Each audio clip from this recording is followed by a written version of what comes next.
Novak Djokovic is waiting to learn whether his 3-year ban from entering Australia will be lifted. Novak Djokovic is waiting to learn whether he can return to Australia in time for the first Grand Slam of 2023 after being automatically banned from re-entering the country when he was deported at the start of this year. And Australian Open boss Craig Tiley has now claimed that the 9-time champion Down Under has accepted his position as the decision lies in the hands of the federal government. Djokovic found himself at the center of a scandal at the beginning of the year when he arrived in Australia unvaccinated.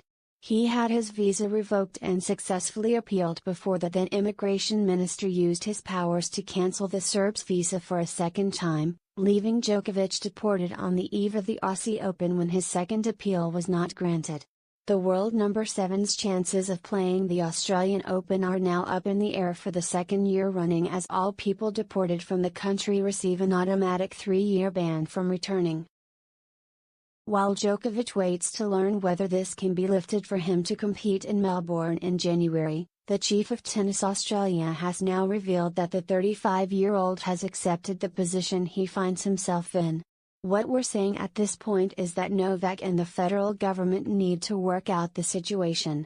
And then we'll follow any instruction after that, Craig Tiley said as plans for the 2023 Australian Open were unveiled on Wednesday.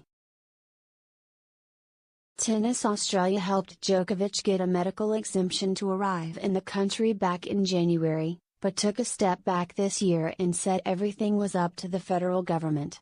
He's accepted that position.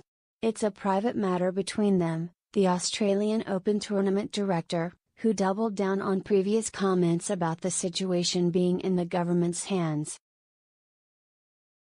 Djokovic has made it no secret that he would like to return to the tournament if he is able to do so despite the saga he found himself involved in at the start of 2022.